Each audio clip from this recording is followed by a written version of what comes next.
One way to protect your feminine energy is by having boundaries. Now, boundaries are extremely important for anyone's healing journey, but they're also an extension of your own self-love. And boundaries simply means you protecting your energy and protecting the space within which you exist. And the most important thing for you to remember about boundaries is that they will always be evolving as you evolve. But the reason you set them is not just so that you know them, but it's so that you can communicate them externally to those around you, so that you can maintain the standard that you are setting for inviting people into your energy and into your life. And that's really important because as you move through life, you will start attracting people, especially when you're in feminine state, because a woman in her feminine state is the most magnetic.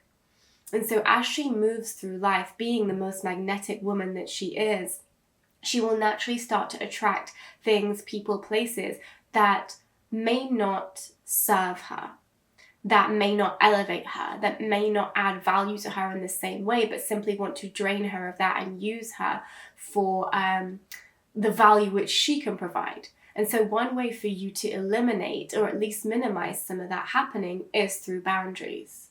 And boundaries are only good if they are communicated externally. So it's not enough for you to know what they are, but it's also important for you to communicate them. And the best way to set boundaries, I've found, is to base your boundaries on your values. What are your values as a woman? What are your values as a man even? If you're a man watching this, because boundaries are equally important for both, but really, especially more so for women, because we are such giving beings. And it's really important for you to understand what your values are. And if your values are things like honesty, integrity, compassion, whatever your values are, whatever is important to you, set your boundaries around those. And make sure that you're clear on your values so that you can be clearer on your boundaries. And once you're clear on your values and your boundaries, you then communicate them externally. It's just really important for you to understand that they're much as a protection for you rather than like you trying to shut people out. But they're also a way for you to recognize how healed you are or how far along you are on your healing journey. Because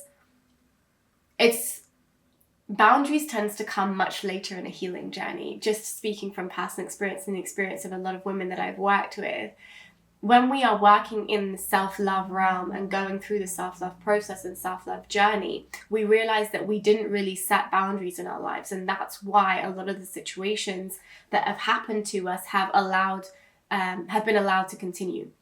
Because we weren't very good at setting boundaries. We weren't very good at saying, actually, this is the standard that I expect from people who have access to me, my energy, and my life. And if you fall below those standards, there is no place for you here. And it's okay for you to do that. It's okay for you to say, actually, I'm not accepting less than my standard. In fact, that's the whole point of boundaries. And it's one of the best and biggest acts of self-love that you can do for yourself, to recognize what your standards are, to recognize that you are worthy of anything above your standards, and to recognize that anything below your standards doesn't really have space in your life anymore. And just the awareness of that, and then the aligned action by implementing boundaries, is a huge radical act of self-love.